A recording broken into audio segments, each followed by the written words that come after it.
지금 일본의 이제 반도체 투자 같은 것들이 많이 일어나니까 과거에 엄청났던 영화를 되찾는 거 아니냐. 그런데 삼성이 TSMC가 3나노 가지고 경쟁을 하고 있잖아요. 근데 일본에 들어가는 TSMC 공장이 28나노짜리 들어가요. 그러니까 최첨단 기술이 아니죠. 그게 들어가봐야 일본의 기술력에 임팩트 주는 게 아니라는 거죠. TSMC도 자기 경쟁력을 생각하기 때문에 절대 일본한테 최첨단 기술을 안 넘겨줄 거예요. 일본이 파운드리를 만든다는 거예요. 반도체 생산을 공장을 짓는다는 거잖아요. 그거는 엄청난 예산이 들어요.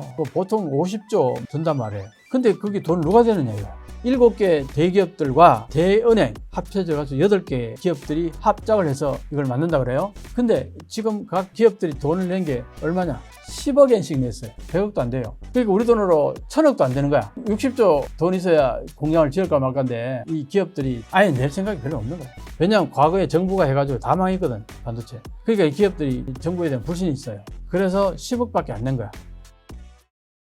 지금 반도체 강국이라고 하면 미국, 대한민국, 대만이라 할 수 있는데요. 일본도 한때는 반도체 강국이었다고 하는데 당시 일본 반도체의 영향력이 어느 정도였나요? 그 당시에 일본이 가장 반도체가 융성했을 때가 이게 86년도 빨간 글자가 한문으로 된 게 이게 다 일본 기업들의 이름이고 71년도는 이게 TI잖아요. 이 텍사스 인스트루먼트예요. 그 다음에 모토로라, 페어차일드, NS 시그네틱 다 미국이잖아요. 근데 627이 이제 NEC, 히다치, 그 다음에 9위가 이제 미쯔비시 요 정도였는데 81년도 조금 나타나다가 86년도에 이제 완전히 NEC, 히다치, 도시바 이게 이제 1, 2, 3위를 차지하고 그 다음에 7위, 8위, 9위도 일본 후지츠, 마츠시타, 미쯔비시 덴키, 미쯔비시 전기 이게 이렇게 차지해버리잖아요. 89년도도 거의 비슷하고 그러니까 90년대 들어가면서 조금 이제 내려가잖아요. 자, 그러면 86년도에 무슨 일이 발생했느냐? 미일 반도체 협정이 맺어져요. 일본이 너무 반도체가 압도적이니까 미국이 그냥 내버려둬서는 안 되겠다. 미일 반도체 협정을 맺으면서 어떤 요구를 했나 하면은 100% 관세를 매겼어요. 아까 85년도에 뭐가 있었다 했어요? 플라자 합의가 있었다 했죠. 플라자 합의 때 어땠습니까? 85년도 그때부터 241달러당 240엔 하던 엔화가 서서히 올라가기 시작해 가치가 올라가기 시작해가지고 86년도쯤에서 240엔 하던 게 180엔 정도 되고 1987년도 말점에 가지고는 120엔까지 떨어졌다 했잖아요. 그러니까 그 과정에서 엄청나게 그 가격이 폭등한 거나 마찬가지잖아요. 엔화가 비싸지니까 엔고가 되니까 가격이 올라간 거 아니에요. 거기에다가 관세 또 100% 매긴 거예요. 그러니까 일본 반도체를 미국에 팔 수 있는 여건이 안 된 거예요. 완전히 뭐 수입 봉쇄나 마찬가지예요, 사실상.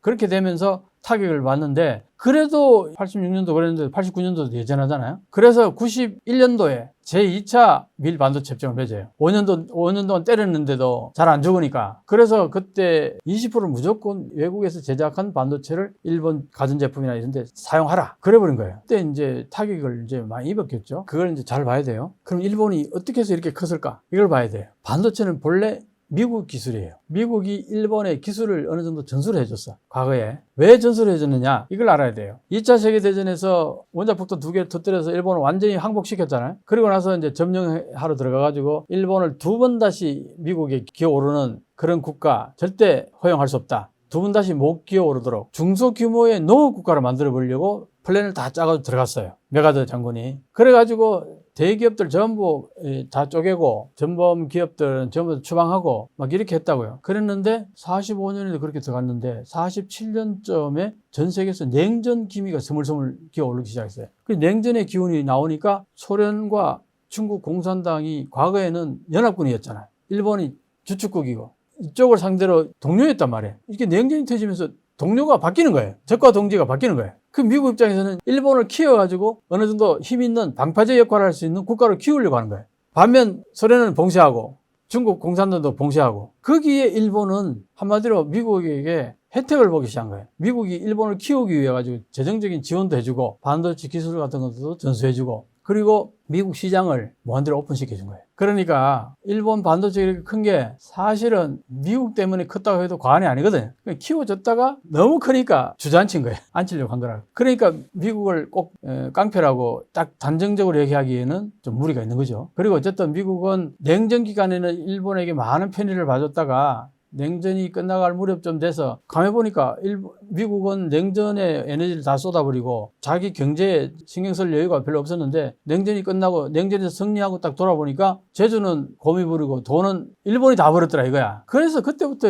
완전히 돌아선 거예요. 미국 국민들이 전부 막 도로에 굴러다니는 차는 전부 다 일제차고 가전제품 전부 일제고 컴퓨터도 그러고 뭐 이러니까 이제 난리가 난 거예요. 평화 배당을 해달라는 거예요. 냉전에 거기에 오랫동안 미국 국민들이 고난을 당했으니까 이제 평화가 왔으니까 평화 배당을 해달라. 그래서 정치권에서 클린턴 대통령이 혜성같이 나타나서 자기가 대통령이 되면 일본 박살내겠다. 일본 무역 이거 완전히 시정시키겠다.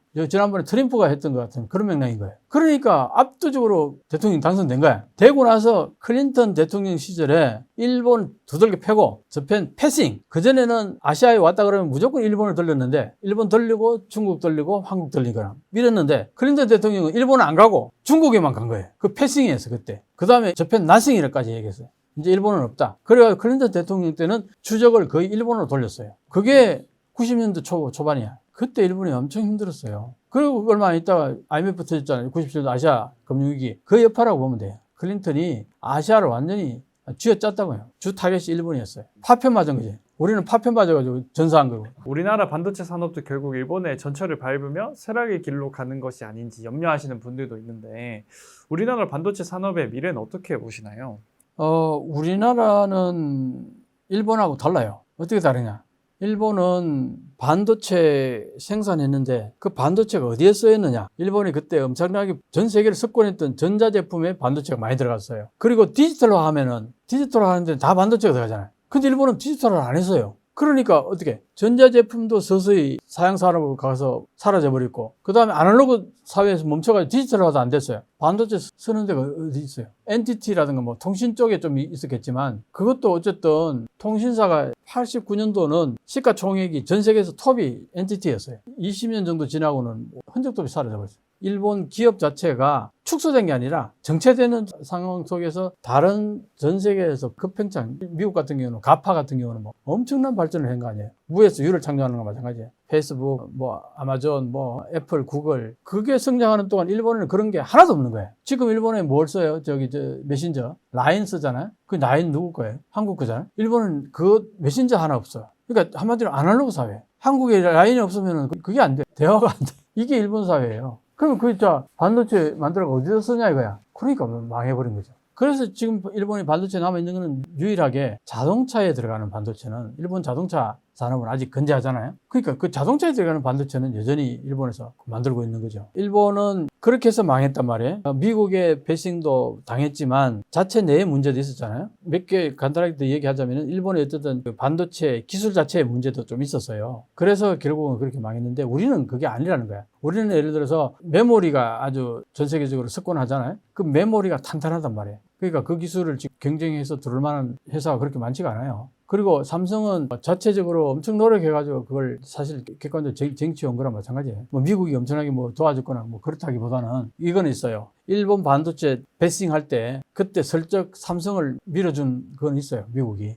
지금 미국이 한국에게 이래라 저래라 할 수 있는 이유가 어쨌든 삼성 반도체도 미국의 영향에 꽤 많은 영향을 받았다는 거죠. 장비라든가 소재, 부품 이런 것들은 미국 제품이 아주 압도적으로 일본 소재도 굉장히 좋다고 그러잖아요. 근데 사실 소재 쭉 그래프를 보면은 정말 수요가 많고 톱 클래스의 소재 이런 것들은 대부분 미국 제품들이 많아요. 장비도 그렇고 일본의 소재 부품 장비가 뛰어나다고 하지만 반도체에서 소재는 미국 다음으로 한 20-30% 정도에서 아주 두각을 나타내는 거지 전체적으로 보면은 미국이 한 50% 장악하고 있다고 보고 일본이 한 30% 장악하고 있다고 보고 나머지 전 세계 뭐 이런 식으로 이제 볼 수 있다면은 일본이 소재 부품 장비가 뭐 압도적이다 이건 아니라는 거예요. 한국은 그 소재 부품 장비를 가지고 반도체를 만들어서 싼 가격으로 만드는 기술이 삼성이 있었던 거예요. 가격 경쟁이 있었던 거예요. 그래서 지금 이렇게 지금까지 성장해갖고 그 부분은 앞으로도 크게 변할 것 같지 않기 때문에 우리는 뭐 메모리 반도체가 이 파도를 타요. 근데 지금은 내려가는 파도 탔는데 곧 모자라서 올라올 파도를 탄다는 얘기는 전문가들 사이에서 다들 공통적으로 하는 얘기니까. 마이크론, TSMC, 한국의 삼성 모두 일본의 반도체 공장을 설립한다고 하는데 일본의 반도체 경쟁력을 빼앗기지 않을까 하는 우려도 나오고 있습니다. 박사님께서는 이 상황을 어떻게 보시나요? 지금 일본의 이제 반도체 투자 같은 것들이 많이 일어나니까 일본이 뭔가 또 큰 걸 뭔가 하는 거 아니냐. 과거에 엄청났던 그 영화를 되찾는 거 아니냐. 그리고 과거에 그런 기술도 있었으니까 쉽게 따라오는 거 아니냐. 그런데 시스템 반도체를 보면은 삼성이 TSMC가 3나노 가지고 경쟁을 하고 있잖아요. 아주 세밀한 거잖아요. 근데 일본에 들어가는 TSMC 공장이 28나노짜리 들어가요. 그러니까 최첨단 기술이 아니죠. 그게 들어가봐야 일본의 기술력에 뭐 그렇게 엄청난 뭐 임팩트 주는 게 아니라는 거죠. 그래서 일본 내에서도 전문가들이 비판이 많으니까 그 10년 전 기술 그거 들여오는데 4조 원이라는 보조를 해줬단 말이에요. 그러니까 이게 세금 낭비다. 이렇게 하니까 이제 TSMC하고 또 일본 정부하고 또 해가지고 제2의 TSMC 공장을 만든다 그래요. 그때는 이제 28나노보다 좀 많이 진전된 12나노라든가 뭐 7나노까지 기술을 가져온다. 그러면 이제 좀 얘기가 좀 달라지죠. 그렇게 해서 TSMC가 이제 들어오는데 TSMC도 자기 경쟁력을 생각하기 때문에 절대 일본한테 최첨단 기술은 안 넘겨줄 거예요. 그건 명백해요. 호랑이 키우는 건데. 그러니까 7나노까지는 뭐 그건 별거 아니거든요. 지금 3나노하고 곧 2나노 가는데 7나노는 별거 아니라고. 그래서 거기까지 간다 하더라도 일본에게 그렇게 호랑이를 키우는 건 아니다. 그것보다는 래피더스라는 거 있잖아요. 그 래피더스는 일본이 파운드리를 만든다는 거예요. 파운드리라는 거는 반도체 생산을 공장을 짓는다는 거잖아요. 그거는 엄청난 예산이 들어요. 엄청난 돈이. 보통 50조 이 정도 든단 말이에요. 지금 일본의 반도체, 시스템 반도체 기술은 40나노 기술밖에 없어요. 일본 기술이 뭐 뛰어나다 그러는데 지금 삼성은 3나노 만들고 있는데 일본 자체 기술력은 40나노밖에 아직 못 만들어요. 약간 청동기 시대네. 그런 거예요. 근데 뭐가 두려운 거예요? 거기에서 안 되니까 28나노라도 좋으니까 TSMC 좀 와달라고 바지가랑이 잡고 늘어졌던 거고. 그래서 지금 TSMC는 보조금을 그렇게 많이 준다니까 못 이기는 척하고 들어온 거예요. 속으로는 씩 웃으면서. 그게 현실이고, 라피더스는 뭐냐니까 IBM이 2나노까지 만들 수 있는 기술을 개발했다는 거예요.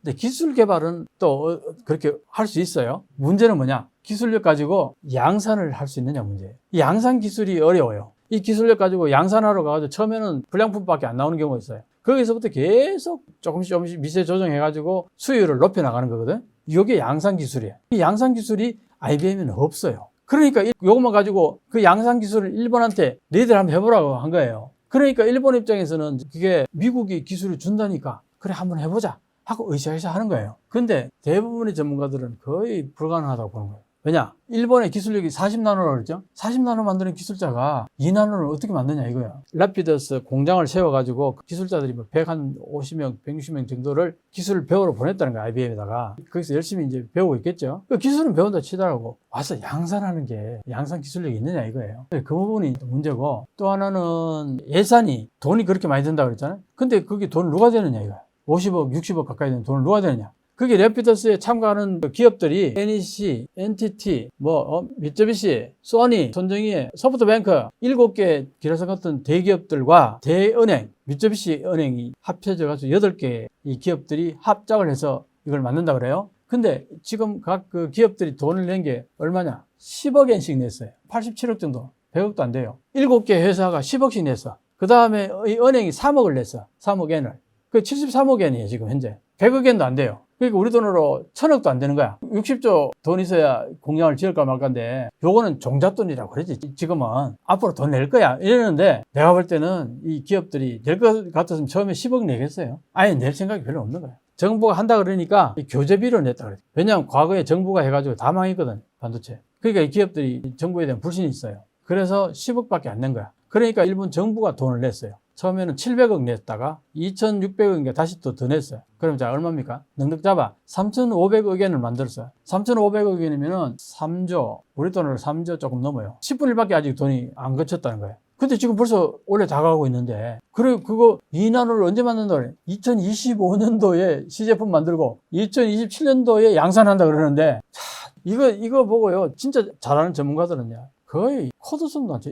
더 문제가 뭐냐니까 지금 반도체 최첨단 반도체를 만들려면 ASML의 그 EUV 장비가 꼭 필요하다 그러잖아요. 이 장비 하나만 해도 뭐 2천억에서 3천억 정도 한다는데 아까 얼마에 전부 모인 돈이 1조 조금 넘었잖아요. 이 장비 한 몇 개 구입하면 끝이야. 근데 이 장비 한번 보세요. 그 파란 요 선이 ASML이 만들어낸 그 장비 숫자고, 요 빨간 선이 뭐냐? 만들어 달라고 의뢰한 번호표 뽑고 기다리고 있는 숫자예요. 한번 보세요. 지금 2022년도에 한번 보자고요. 지금 55대 만들어낼까 말까 정도인데 지금 100대 이상의 신청이 들어가 있다는 거예요. 번호표 뽑고 기다리고 있는 회사들이 이만큼 많다는 거예요. 자, 그러면 지금 일본의 래피더스가 이제 지금 번호표 뽑아야 될 거 아니에요. 이 장비를 언제 받을 수 있을까? 이 문제를 가지고 불가능하다고 그랬어요. 이거 없으면 아예 못 만들어요. 근데 이거 지금 당장 앞에 기다리는, 번호표 뽑고 기다리는 사람 세치기 그거 용인할까? 그리고 이런 문제가 있는 거예요. 아까 말했잖아요. 기술은 있지만 양산하는 기술은 없다는 거예요. 그 양산이 제일 어려워요, 사실. 지금 삼성이나 TSMC가 3나노 기술은 벌써 만들었는데 수율이 안 나와서 계속 몇 년씩 가고 있잖아요. 공정이, 그 시스템 반도체 만드는 공정이 500공정에서 1500공정이 있다는 거예요. 그 공정을 어떻게 배치하느냐에 따라서 제품이 달라지고 하는데 그걸 제대로 하는 기술자가 일본에는 없는 거예요. 2나노 만드는 기술이 아예 없어요. 40나노 만드는 기술자들만 있는데 이게 2나노 만드는 기술자가 어디서 나오냐 이거. 하나씩 뚝 떨어지냐 이거.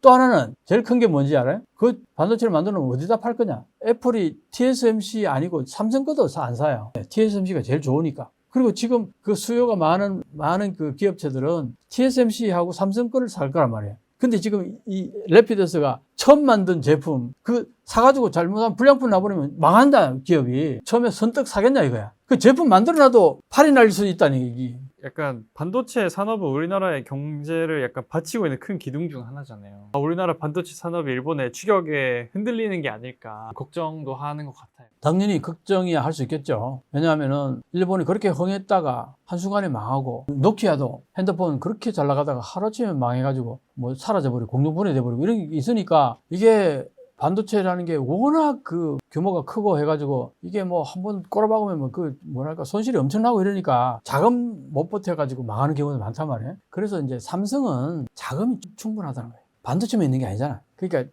가전제품이라든가 뭐 여러 가지 다른 데서 돈을 많이 벌잖아. 그걸 여기다 다 때려박을 수 있는 거예요. 실탄이 든든하게 있는 삼성이 왜 망하겠냐고. 이거 경쟁할 때는요, 상대방 죽이기 위해 가지고 완전히 그 반도체 가격을 바닥으로 몰아가는 거야. 그러면 다른 그 반도체만 하는 기업들은 자금을 못 대가지고 그냥 망해버리는 거야. 그래서 지금까지 삼성의 메모리 반도체가 살아나왔다고 그러거든. 경쟁 상대가 거의 없어요, 지금. 시스템 반도체도 마찬가지 TSMC하고 경쟁을 하지만 그 부분이 있지만 일본하고는 충분히 경쟁력이 있다. 이게 자금적인 면에서도 든든히 있고.